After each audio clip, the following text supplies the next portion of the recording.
Okay, good. Well, thank you, Walt and Gretchen, for joining Amy and me today. This is the 13th and sort of a bonus edition of our Spring 2020 Sustainability Research and Practice Seminar. We added a 13th given that last week, Wednesday being Earth Day, made perfect sense to hear from the students and the professor who have been working on the museum exhibit on Earth Day at 50. And it was a really interesting presentation last week. So we bumped this climate action plan update session to this day, added it as a 13th presentation in the series this semester. I appreciate both of your being here. As I was saying earlier, I'll try to keep this focused on the carbon emissions part of our climate action plan. In the Sustainability Council and committee meetings, we've talked about updating some of the other elements of the climate action plan. But today I want to focus primarily on the carbon emissions piece of it. And if we can, get some of your ideas and feedback on how we can address that piece of our sustainability work at Westchester University. So let's start. Whoop. There we go. Just wanted to start with a quotation from the introduction to the 2013 Climate Action Plan. That was the first CAP, or Climate Action Plan, that Westchester University has ever issued.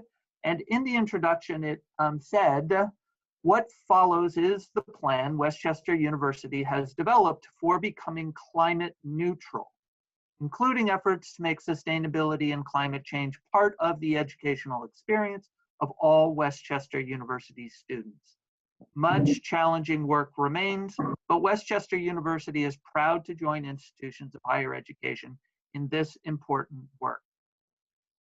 Now, from the perspective of 2020 and even the perspective of 2017, when I first started working at Westchester University, this quotation was a bit of an understatement, because having set a carbon neutrality by 2025 date in that first climate action plan was enormously ambitious.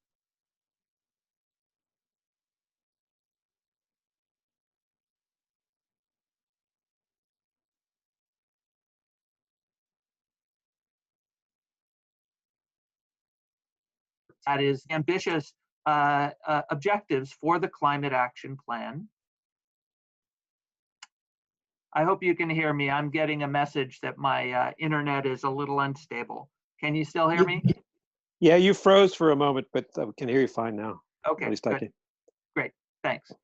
At any rate, it was ambitious, and we have been working with that ambition ever since. So the Westchester University, under the presidency of Greg Weisenstein, signed the American College and University President's Climate Commitment in 2010. President Weisenstein created the Climate Action Plan team. Walt, I believe you were part of that. Is that correct? Yeah. Yep. Mm-hmm. And that group, I think it was a fairly large group. I've seen photos of the signing of the 2013 CAP, and it was a large number of people who were in the photo. They worked very hard and put together the document that we have been working with since 2013. If you haven't looked at a copy of that document lately, there is a PDF version on our office's website, on the university website. I was hired in 2017. Creating an Office of Sustainability and hiring staff for it was one of the goals that was set in the Climate Action Plan, and that was accomplished. That was 3 years ago, almost to the date. I started May 1st, 2017. And shortly thereafter, within a year of my starting work, we were already beginning to think about how we could go about assessing the progress we had made. We started that process through the Sustainability Council and its committees in 2018, and we have been collecting information and having conversations in committee meetings since that time. Our goal at this point is to have a full first draft of a climate and sustainability action plan completed by the end of June 2020, by the end of the fiscal year.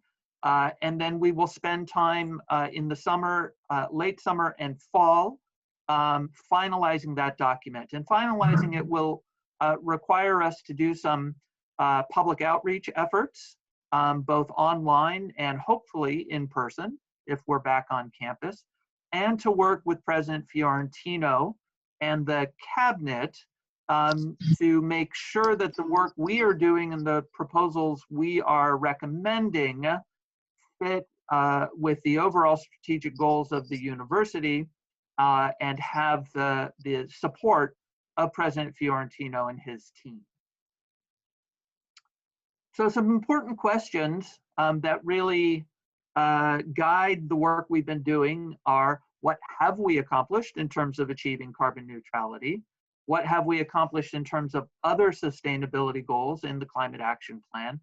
And what should an updated Climate and Sustainability Action Plan for Westchester University look like? In this presentation, we'll focus for the most part on that first question, and then I'll mention a bit about those other two questions towards the end. Before I start showing you some numbers, I wanted to break down and make it clear that we work with a very common categorization of carbon emissions that other institutions of higher education and other businesses and institutions and municipalities work with as well. We think in terms of three scopes. The first scope representing direct emissions that we are responsible for as a university community. And that refers essentially to combustion of fossil fuels on our campus property.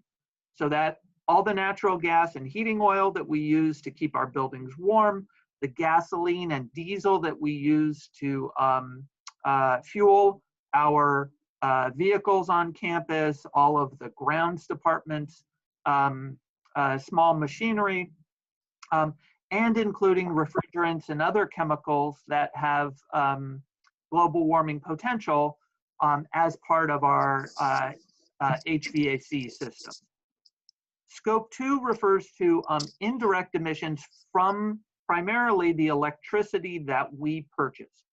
So the carbon emissions aren't happening on our campus, but because of the demand we create by purchasing electricity to operate our campus, there are emissions that are occurring at power plants throughout the grid that we draw power from. We also in Scope 2 take account of any renewable energy credits, AKA RECs, that we purchase, and to the extent that we generate electricity on campus, which we do to a small degree with a couple of solar arrays that we have, we take account of those emissions or avoided emissions under Scope 2. Scope 3 emissions are all the other indirect emissions that we are responsible for that largely is comprised of commuting emissions that our students, faculty, and staff engage in, business travel, study abroad travel, and emissions associated with our dining systems on campus and solid waste and wastewater disposal.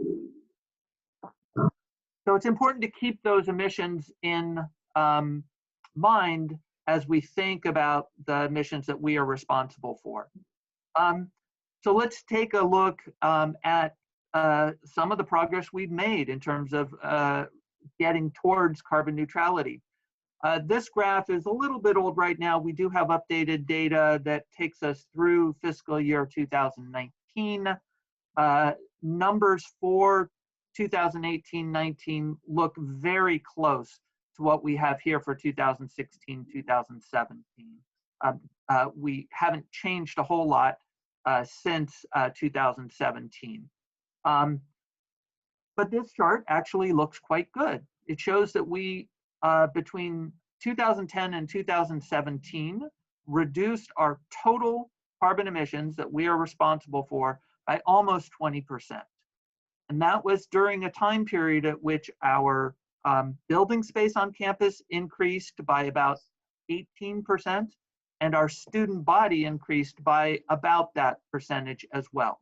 So even though we were growing, more space in our buildings on campus, more people using those buildings and being educated at Westchester University, we still, on an absolute basis, have been able to reduce our carbon emissions significantly. And that's a really good thing, and we should be proud of the fact that we have done that. You'll notice, however, that almost all of the reductions are coming from that bottom category. I believe that's blue. I'm colorblind. Please No. help me. That is our scope 1 on-campus fuel combustion emissions. And why is that? Why did almost all of our reductions come from that scope and not from the other 2 scopes? Well, the short answer is we made a big investment in our geothermal system. That geothermal system, which started to be constructed in 2009, I believe, the planning process preceded that, but I believe pipes actually started to be drilled into the ground. Wells started being drilled and pipes started being laid, started in 2009 or 2010. That system today heats and cools almost half of building space on campus. It is one of the largest geothermal systems of any institution of higher education in North America. We think we have the second largest behind Ball State in Indiana. But whether we're the first or the second or the third, it's still enormous accomplishment to have created such a large system that heats and cools so much of our building space on campus. That system allowed us to do a couple of things. One, most importantly, it allowed us to decommission the coal-fired boiler plant, which was torn down about a year ago at this time. I think it was March 2019. So we were able to reduce our carbon emissions substantially by simply not burning any more coal on campus. We did need to increase our electricity consumption a bit because the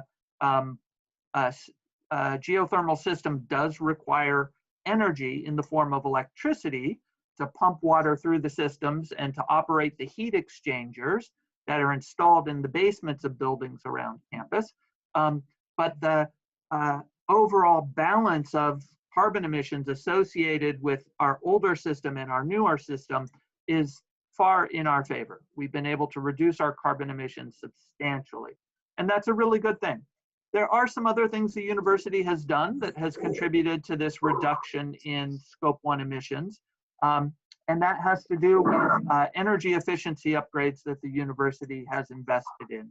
Our heating and cooling systems are more energy efficient. Our lighting systems are more efficient than they were, and we've installed automated building control systems in most large buildings on campus, and that too has allowed us to be much more efficient with the energy that we use. Let's look at those scope 1 and scope 2 emissions in a little bit more detail. This is a graphic that originally was published in the 2013 Climate Action Plan. We have updated with data since 2010. And essentially what this is showing, it's a graph that plots scope 1 emissions on the x-axis and scope 2 emissions on the y-axis.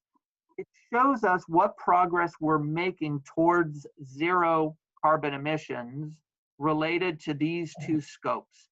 Basically what we want is for this line to eventually end up at the 0-0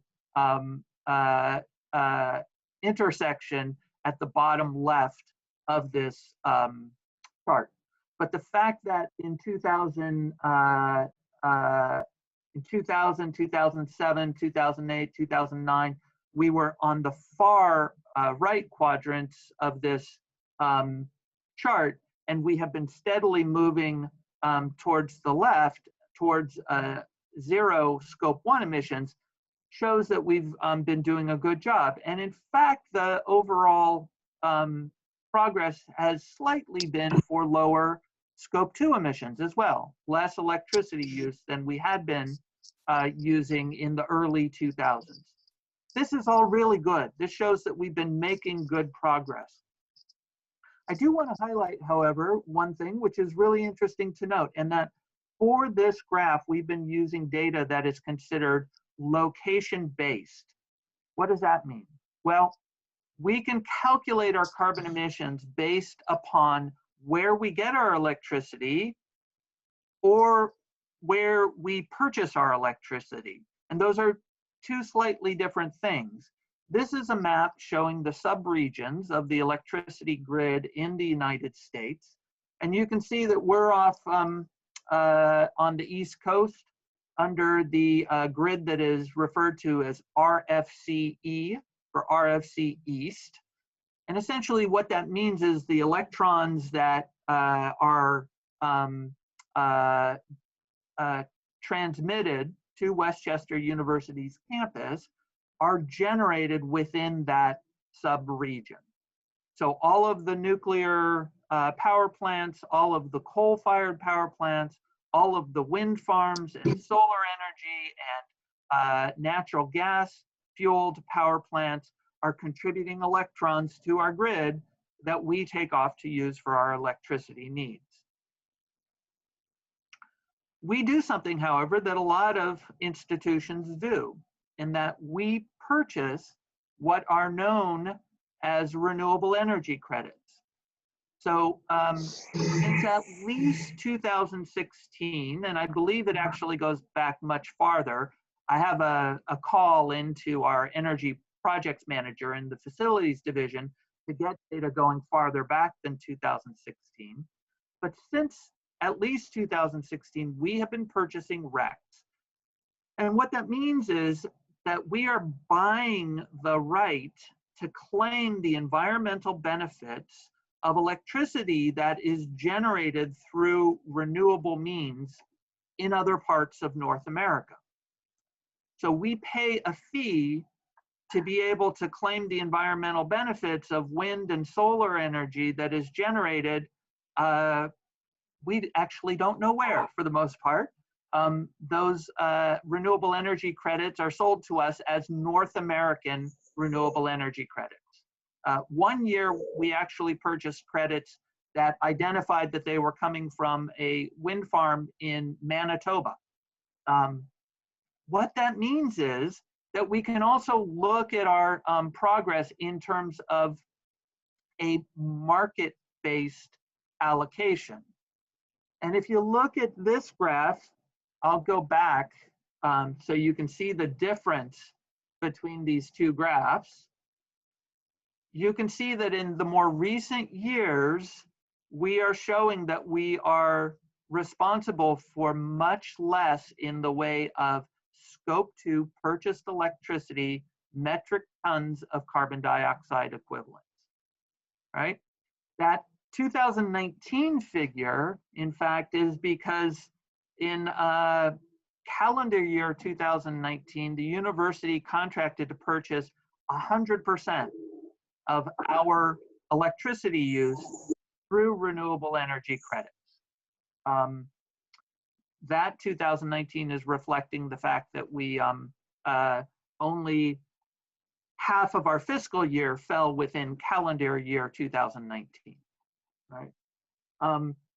We shouldn't feel too good about that number because in 2020, we're going back to purchasing 30% of our electricity through renewable energy credits. And I don't know all the details of how those decisions were made, but it's an interesting blip in our data. And it also raises questions about how we want to achieve carbon neutrality, because this shows good progress towards reducing our carbon emissions because we purchased renewable energy credits. Lots of institutions do that, and it allows us to claim credit for having reduced our carbon emissions, but the carbon emissions are actually occurring on different parts of the electricity grid in North America. This is also interesting to look at this data on a per capita basis. And what we do in this case is we, again, we're looking at scope 1 and 2 emissions. In the title of this slide, WCU doesn't refer to Westchester University, it refers to weighted campus users. It's a formula that some of the organizations we work with utilize in order to compare one campus, one college or university campus to another. But we use that metric, weighted campus users, and if we look at the amount of carbon emissions on a per capita basis between 2007 and 2019, we've actually, again, made very good progress. I told you we reduced our total absolute carbon emissions over the period 2010 to 2017, but at the same time, the number of campus users was increasing, and so was our building space. So this is quite interesting to look at. You can see that in 2007, we had an average of a combined scope 1 and scope 2 weighted campus user average of 3.4 metric tons of carbon dioxide equivalent. And by 2019, we were down to less than half of that, to 1.6 metric tons of carbon dioxide equivalent per weighted campus user. That's really good progress. This is based upon the location based analysis. And if we look at the market-based analysis, we're doing even better. We're down to less than a third of what our per capita carbon emissions were in 2007. And I'll go toggle those two screens again, just so you can see that in 2017, 18, and 19, we reduced our per capita emissions significantly based upon this market-based approach. Okay. All of this is to document that Westchester University has made good progress towards our carbon neutrality goal. We have not made enough progress to say that we are on track to achieving carbon neutrality by 2025. And you will notice that in this conversation up until this point, I've been focusing on scope 1 and scope 2 emissions. You remember what scope 3 emissions were. Scope 3 emissions are related to commuting and to travel. And to be honest, we do not have very good data on our scope 3 emissions. And what data we have is not very encouraging. So the first thing to say about scope 3 emissions is that they are very difficult to estimate accurately. Every college and university that is doing this work faces the same challenges in estimating what those carbon emissions are from commuting. We are not solely a commuter campus. We have about 5,000 of our students living on campus. We have another 4,000 or 5,000 who live within walking or bicycling distance, but then we have a good third of our students who live beyond that walking or bicycling distance, and many of our employees live beyond walking and biking distance as well. So we know that there are lots of emissions associated with commuting. Business travel and study abroad travel, we do have better data in terms of the emissions associated with that. But even so, we think those emissions are less than a fifth of our total scope 3 emissions. Most of our scope 3 emissions come from these difficult to estimate commuting emissions. It's also important to note that these emissions, whether they're as accurate as we'd like them to be or not, are still roughly the size of our scope 2 emissions, our purchased electricity emissions, not accounting for the renewable energy credits that we've bought.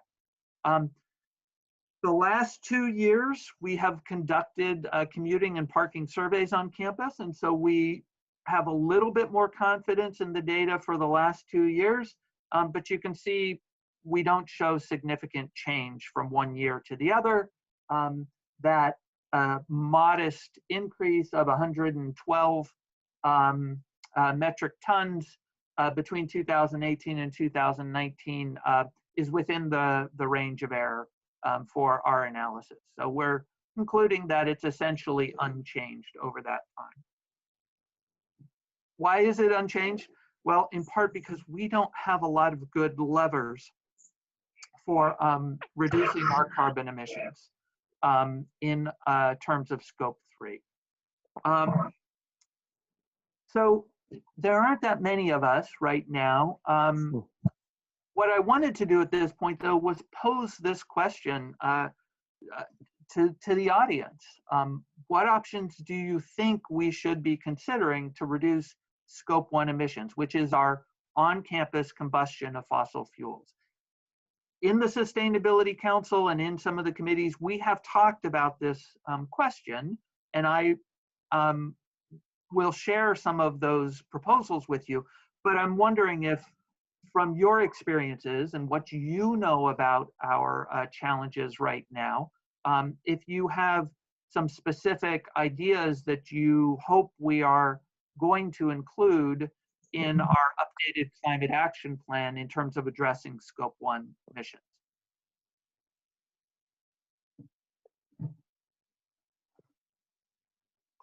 And Amy, feel free to jump in on this. That you're part of the audience at the moment. Are people talking about ways of generating our own electricity through other technologies? There have been conversations about that. What do you know, and what would you suggest we look into in more detail? Oh.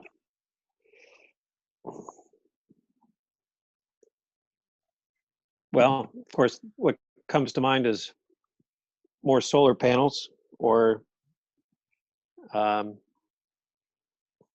solar shingles. Okay, good. I don't know that wind turbines are all that efficient in this area, small wind turbines. Mm-hmm. But maybe the technology is changing. Mm-hmm. Okay, good. These are both important ideas. I have a small thing. I have an electric car, so I would love to see more stations for electric cars. Okay. I know I park in the Matlack garage, and there's nothing there. I think in a couple of garages there are. Yeah, right now the only ones we have are in the Sharpless Street garage, and unfortunately you have to pay the higher parking rates in order to have access to those. It's an ongoing problem we've been trying to address. And in the medium term, we know that there will be more of them. In the short term, we have not threaded this needle and figured out. Okay? And that would address scope 3. It would, in terms of the more electric vehicles are part of the mix of our employee and student commuters, the more we will be able to demonstrate lower emissions from commuting. Looks like Joan entered some suggestions in the chat function as well about increasing electric vehicle use as well. But so if we're talking about scope 1, that would be like our fleet vehicles, right? And like our shuttle buses, things like that, not just commuters. That's right, yeah. Okay, yeah. And then she also put in here to increase natural gas use with biodigester or landfill methane sourcing. Yeah, and that's what I thought you were talking about, Joan. I was just making sure. Perfect. That would help address. That would be the location scope 1 as opposed to market-based. If we could get more energy locally, like that. Good. Those are all important ideas. Anything else?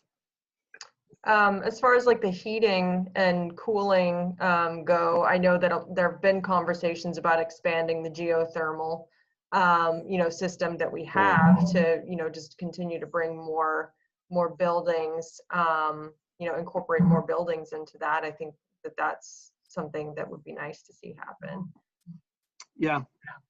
And in fact, I think that is the technology that holds out the most promise for significant reductions in our Scope 1 emissions.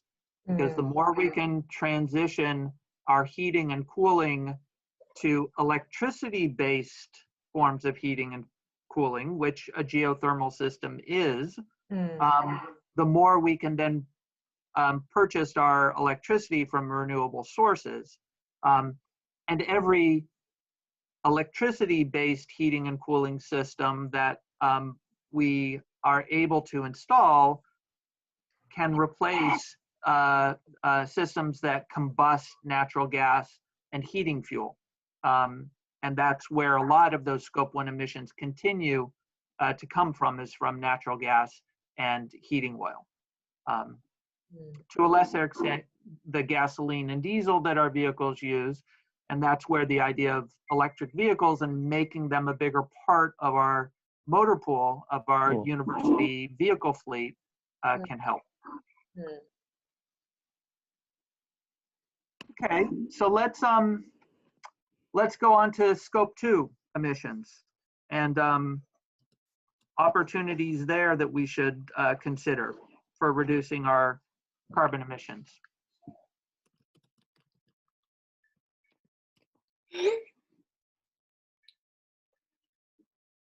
Can you remind us, Scope 2? It's purchased electricity for the most part. Yeah. Okay.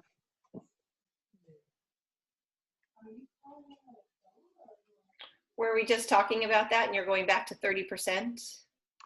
Like if they purchase electricity? Right. So the idea of generating more of our electricity on campus that we had been talking about earlier relates as much to this scope as to the other. That type of generation of electricity is what energy managers call behind the meter generation of electricity, because if we are generating electrons through solar or wind turbines on campus, those are electrons that we're simply not even taking off of the grid. And so those electrons aren't metered in the same way that pico electricity coming onto campus is done. And there are options for expanding our electricity generation on campus. There have been in the past some feasibility studies looking at rooftop solar installations. When those feasibility studies were done 5 or 6 years ago, the conclusion was that the economics did not pencil out in a way that fit with the standards imposed upon us by the PASHE system. But today in 2020, that type of feasibility analysis might look different for rooftop solar. There are also what are called ground arrays, in which the panels are installed on the ground. There are some spaces on campus that might work for that. And then there are also some places that create solar canopies in parking lots. That often is a good use of space in that you're not taking open space and converting it into a solar panel array. You're using space that is already being occupied for other purposes, but that tends to be a more expensive way to do it because the canopies themselves can be expensive to construct. But those are all options that we, I think, arguably we should look into in more detail. Another option is what are called power purchase agreements, in which we contract for electricity which is generated through renewable means. And there have been several examples over the past year that have demonstrated colleges and universities can contract for this type of electricity in a way that supports a broad set of sustainability goals. Pennsylvania State University recently completed a 70 megawatt, which is a very large solar power purchase, in which new electricity, solar electricity generating facilities are going to be constructed. I don't know where exactly, in Pennsylvania. And the electricity generated through that, that new investment will be dedicated to the use of Pennsylvania state campuses throughout the state. The University of Pennsylvania just signed a contract for a system that is 3 times as big as Pennsylvania State University's system.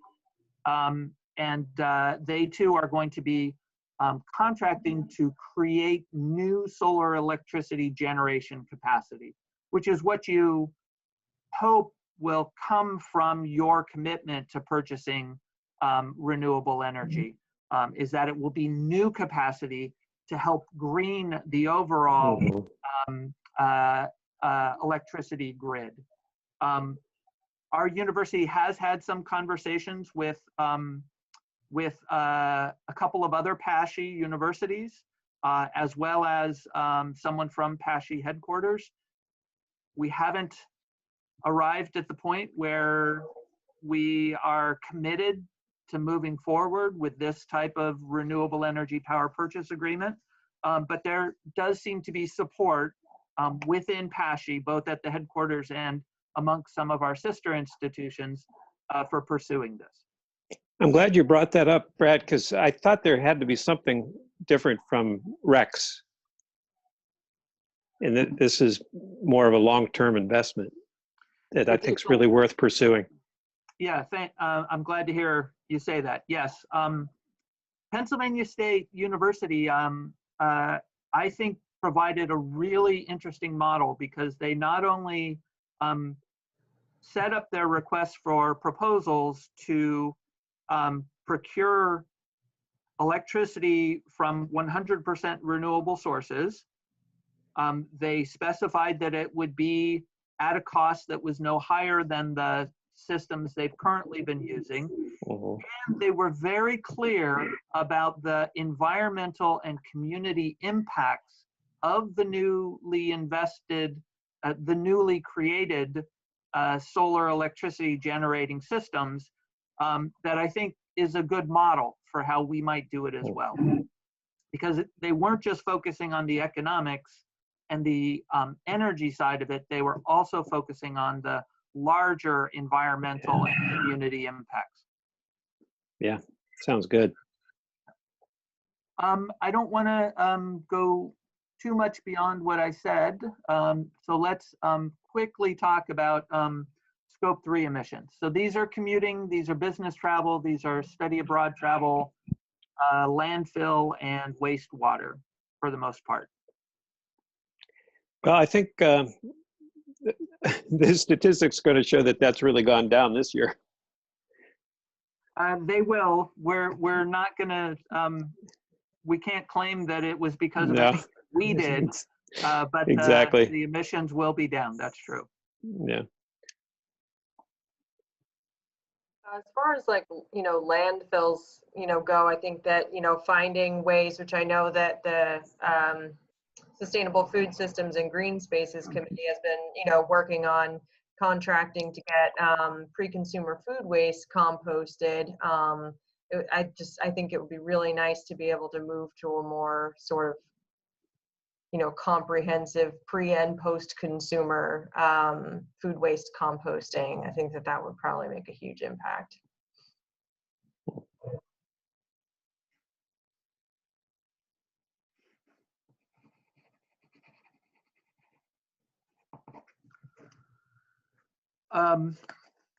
That's important. Unfortunately, it's a very small part of our Scope 3 emissions. Most of them are coming from commuting. And that Gretchen's comment earlier about providing support for electrical vehicle owners to charge on campus could help. Yeah, Joan has some comments here as well. She's written reduce waste by avoiding one-time throwaway use. And she's asking, would we get credit if we used compost on campus and regenerated soil carbon content? Joan, that's an interesting question. I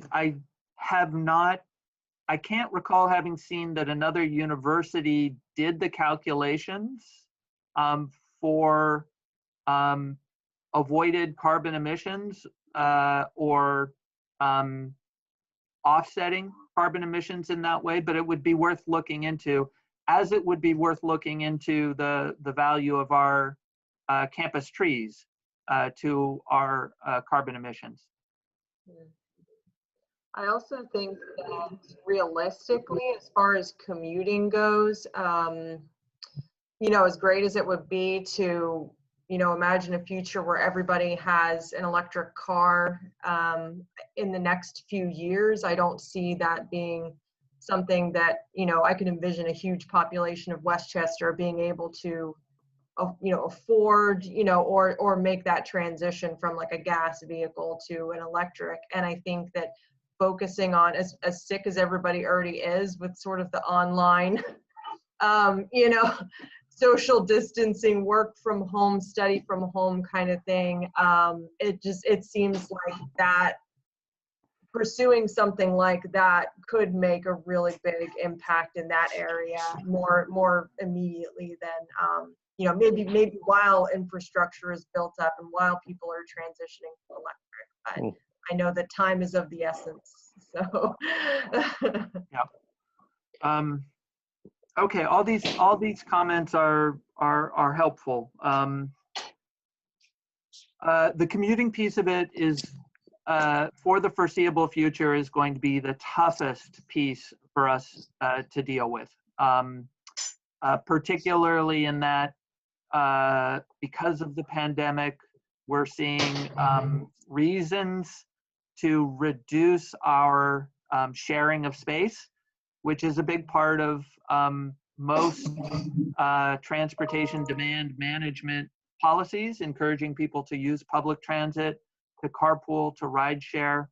And those are alternatives that, at least in the near term, are going to be more difficult to promote because of the proximity that people have to each other when they're using those modes of transportation. So until there's a vaccine, until we know people can feel confident being in spaces like that, we may have an even harder time with Scope 3 emissions than we have had in the past. So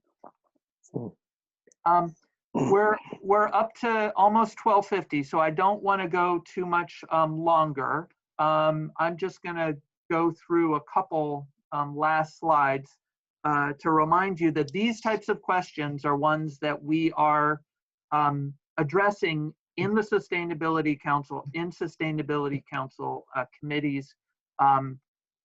We have come up, you probably can't read this very well, but we've come up with a basic outline for what a climate action plan version 2 might look like. We want to more explicitly divide up the objectives, the goals and strategies that relate directly to our carbon neutrality commitment, and think about whether we want to break that carbon neutrality commitment up into separate goals depending upon the type of scope. Because Scope 2 emissions for purchased electricity could conceivably get to 0 on that by 2025 if we are able to negotiate a renewable energy power purchase agreement. Our purchased electricity could come from 100% renewable carbon neutral sources by 2025. Scope 1, you'll remember our on-campus combustion probably is going to take longer than 2025 to get to 0 carbon emissions from those sources, unless we're purchasing carbon offsets of some kind. And Scope 3 emissions are going to be even more difficult. We just don't have a clear technological path to carbon neutral commuting and business travel and study abroad travel by 2025. So we're going to be having conversations around the carbon neutrality goals, how we craft them, how we communicate about them, and what dates we set on them as being feasible and realistic given the overall mission and vision of our university as a community of educators.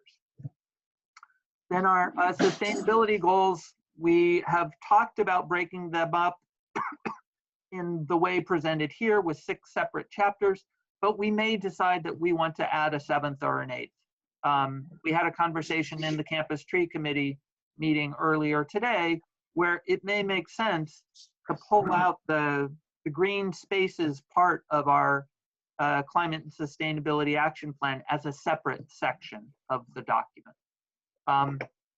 We are working with each of the committees using a format that is encouraging people to be succinct and strategic in thinking about both a long-term vision as well as a set of goals and strategies that you can see on the right-hand side of this slide as a for implementation over the time period 2021 to 2023, those calendar years. Each of the committees is working with this general template in order to think about the types of things that they might recommend for our updated Climate and Sustainability Action Plan. And what you're seeing here is a draft, it's a proposal, it's not the final version of what the Transportation Committee will come up with. They are working and they're adding to this and modifying and changing things. But I'm putting it up as an example, not as a proposal of what needs to be in that section of the document. So with that, I'm going to end. That is the update. Tells you about our status. I hope you understand a bit more about the challenges related to the carbon neutrality part of our climate action plan and the difficulties we're going to face in thinking about how we update that for a document to be released by the end of this calendar year. Any questions or comments? We have some time if. This is fabulous, and my audio isn't working from my laptop, so I had to figure out how to get into the phone. But the data are really wonderful to see and compelling about reducing our energy usage on campus. And I think we're putting all our good minds together, and with your expert guidance, we're gonna make some continued progress. So thank you, Brad. Looks great. Thanks, John. Is there a new end date for version 2, or is it still 2025? I think my recommendation, and this isn't a final recommendation, it's an interim recommendation. My interim recommendation is that we keep the 2025 carbon neutrality goal for our scope 2 emissions, and put a little heat under us to figure out a way to negotiate a renewable power purchase agreement to cover 100% of our electricity. For scope 1, I don't believe that there is a technologically feasible way that we can get to zero on-campus fossil fuel combustion related emissions by 2025. I think it's going to take longer than that. So the question will be, do we want to retain the 2025 goal, understanding that we are going to have to purchase carbon offsets in order to make that work, or not? Might we decide instead that we might want to set a later date of, say, 2030 to give us the time we would need to make the investments in expanding our geothermal system and transitioning more of our university vehicle fleet to electric vehicles and strategies like that. My gut reaction right now is that it would make more sense to set a later target of maybe 2030. Scope 3 emissions, we are not alone. We, like pretty much everybody else, are struggling with the issue of how to achieve carbon neutrality in the transportation sector, because the transportation sector is dependent upon fossil fuel combustion. And the technologies are changing, but vehicles are large and long-lived investments. And even if electric vehicles became as affordable as internal combustion engine vehicles next year, it still will take a long time to transition the full vehicle fleet. So I think even 2030 would be enormously ambitious for getting to zero scope 3 carbon emissions without purchasing carbon offsets. And there's a big debate around carbon offsets because the world cannot get to zero emissions by purchasing carbon offsets. Yeah. So relying on carbon offsets or RECs to some extent is a defensible position, but we can't say that a third of our emissions that are coming from commuting, we're just going to purchase carbon offsets for that. I don't think that's a reasonable strategy. So do we set a target date of 2040 for getting to zero emissions from scope 3? That might be more realistic. But those are, I'm proposing a bunch of sort of round numbers, 2025 and 2030 and 2040. And those are estimates, and we need to put some more thought into what the options are and how Westchester University, given all the constraints that we work under, can feasibly achieve those goals. Meanwhile, are there things as citizens in an institution that we could do to encourage the change in the national and global transportation fleet, besides voting back in politicians that will change the emission standards again and keep lowering them? Well, that's a good question, Walt. I mean, it raises the whole question of to what extent Westchester University can lobby for policy changes. And we generally walk a fine line, given that we're a public institution, dependent to a good amount upon allocations from a state legislature that has a significant representation of both political parties. So it's a tough question. And both political parties support the fossil fuel industry, which essentially Pennsylvania gave birth to, at least on this continent. Yep. Yeah, I wish I had a clearer answer to that. It's a good question. I don't have a good answer to it. Yeah. Just thought I'd throw that out there. Yeah. I'm going to apologize because I am going to have to log off. I've got a meeting at 1 o'clock, which is in 1 minute. So another meeting. Another meeting. I want to thank all of you for being here. I found this very helpful to have this conversation, and I appreciate your attention. And I really appreciate you being able to put all these issues into a very clear, articulated manner. And so I'm going to get this to put on Digital Commons? Yes, Amy's been recording it, and I will get her a copy of the PowerPoint slides. Okay? Okay, look forward to getting that. Okay. Right. Thank you to all of you. Thank Thank you. you, Brad.